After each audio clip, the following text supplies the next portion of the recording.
Cette année à nouveau, j'avais très envie de vous proposer des idées de cadeaux à fabriquer puisque je trouve que ça fait toujours très plaisir. Donc on va commencer par des palets de savon parfumés à disposer dans le dressing pour que les vêtements sentent bon par exemple. Donc on aura besoin de cire végétale, de fleurs séchées, de cordes, d'une paire de ciseaux, d'un moule et puis d'une huile essentielle de votre choix. Donc dans un premier temps, je fais fondre un petit peu de cire au bain-marie, donc simplement dans une casserole. Et quand la cire est bien fondue, je peux la retirer du feu. Je fais attention parce que c'est très chaud. Et je la répartis dans des moules en silicone. C'est important pour que ensuite les palets soient facilement démoulables. Vous pouvez prendre la forme que vous souhaitez. Ensuite, j'incorpore un petit peu d'huile essentielle de lavande. Et puis ensuite, lorsque la cire commence légèrement à durcir, mais qu'elle n'est pas encore trop dure, je dispose les fleurs séchées de manière plutôt jolie sur le dessus. Et puis je fais un trou pour passer par la suite la corde. Donc un petit peu plus tard, lorsque les palets sont secs, je peux les démouler. Et je trouve ça d'autant plus chouette de disposer une petite corde ou un joli ruban dans le trou pour pouvoir suspendre tout simplement les palets de savon dans une penderie par exemple, c'est toujours sympa. C'est une belle idée de cadeau invité à placer sur la table par exemple, ou alors on peut en offrir plusieurs en les emballant dans un bel emballage en tissu, pourquoi pas. En tout cas, c'est un cadeau qui est vraiment facilement reproductible. J'aime aussi beaucoup l'idée de la gourde personnalisée, donc pour la réaliser, je me suis servi de la machine de Cricut, des matériaux Cricut, d'une gourde unie, d'une paire de ciseaux. Et donc la machine Cricut, c'est une machine de découpe qui permet de personnaliser plein de choses différentes. Je l'aime tout particulièrement depuis plusieurs années maintenant. Elle permet d'écrire, de découper, de dessiner sur différents matériaux et vraiment j'en suis totalement adepte. Donc je réalise tout d'abord une inscription, donc le meilleur papa du monde, que je vais ensuite découper grâce à la machine Cricut Joy. Donc en fait je place le vinyle à l'intérieur et la machine fait tout grâce aux instructions envoyées par l'application. C'est vraiment super facile d'utilisation.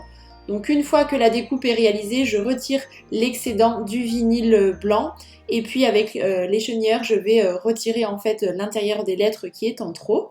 Je place le plastique de transfert sur le dessus pour pouvoir prélever en fait l'inscription que j'ai décidé de faire et la placer directement sur la gourde. Donc l'idée c'est d'avoir une gourde quand même assez unie et de choisir des couleurs qui se contrastent pour que ça ressorte plutôt bien.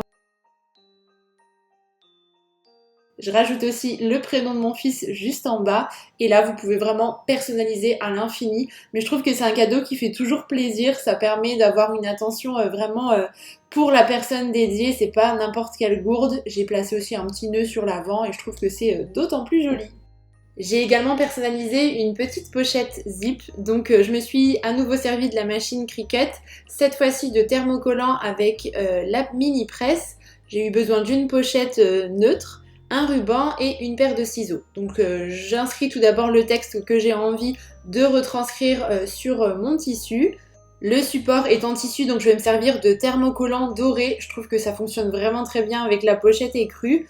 Donc une fois que j'ai paramétré l'ensemble de l'inscription sur le Cricut Design Space, la machine s'occupe de tout. C'est ça qui est assez pratique. Donc ensuite, je découpe mon texte, je retire l'excédent du thermocollant.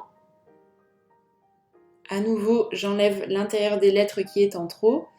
Et ensuite, je vais me servir du coup de la mini presse de chez Cricut pour pouvoir fixer le texte sur la pochette. Et pour que le thermocollant soit bien appliqué, il ne doit pas y avoir de vapeur. D'ailleurs, avec la presse à chaud, le thermocollant va vraiment être appliqué de manière uniforme et surtout il tiendra plus longtemps. J'insiste bien, je chauffe des deux côtés, c'est vraiment important. Donc sur l'avant et puis sur l'arrière de la pochette aussi pour que la partie plastique se retire plutôt facilement. Donc là vous pouvez vraiment laisser libre cours à votre imagination. Moi j'ai mis cette jolie phrase qui me plaît beaucoup. Vous pouvez aussi inscrire le prénom de la personne. J'ai ajouté un petit ruban sur le zip pour que ça soit plus facilement attrapable on va dire, et puis vous pouvez vous en servir en tant que pochette comme ça à offrir, à glisser dans le sac à main. Vous pouvez également mettre une petite enveloppe si c'est quelque chose que vous offrez à Noël. C'est toujours plus joli d'avoir un contenant qui soit mignon et vraiment c'est une idée que je trouve très sympa.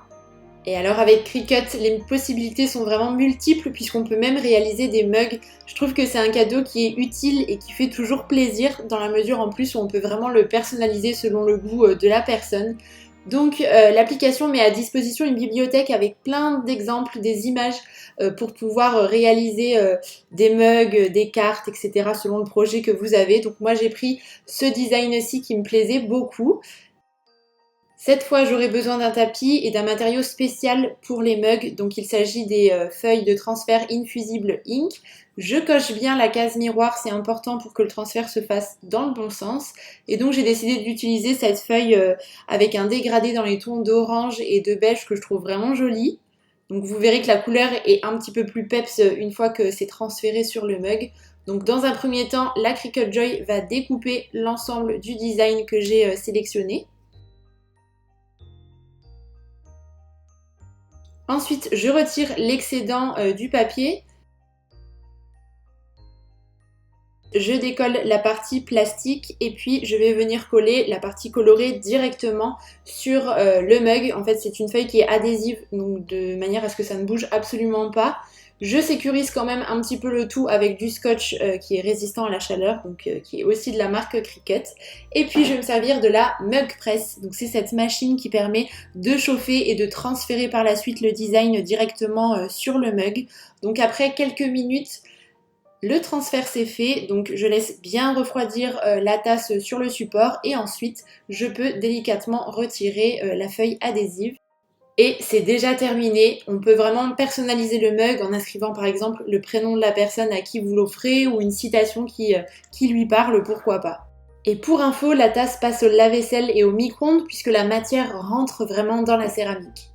Chaque année, j'aime bien proposer un cadeau à fabriquer gourmand puisque je trouve que c'est toujours très agréable à recevoir. Et cette fois-ci, on part sur une pâte à tartiner maison. Donc on aura besoin de noisettes, de sucre glace, de sucre, d'huile, de chocolat, de cacao et puis d'un contenant avec quelques éléments décoratifs pour les petits détails.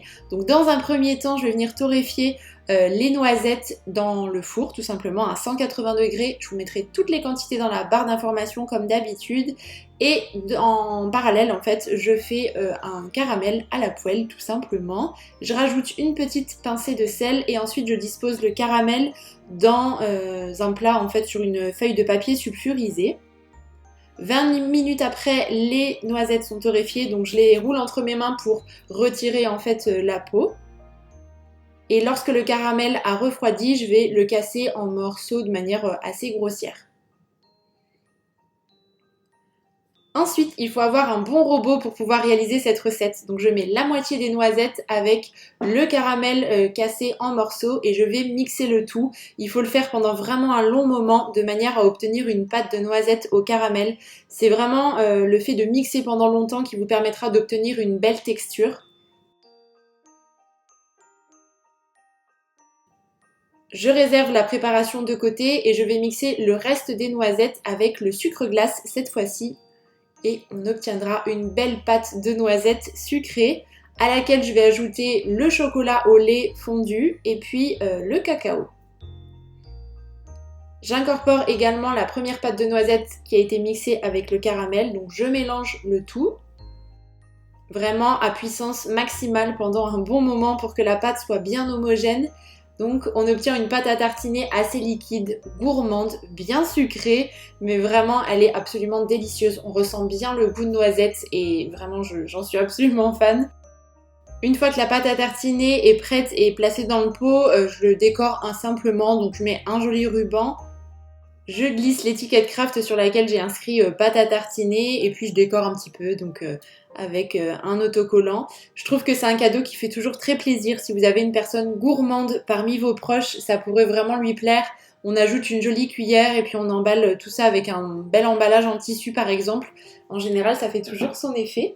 Et écoutez, ça en est tout pour ces 5 idées cadeaux à fabriquer. J'espère sincèrement qu'elles vous auront plu. N'hésitez pas à me dire quelle est votre préférée dans les commentaires. Et puis en attendant la prochaine vidéo, je vous embrasse très fort.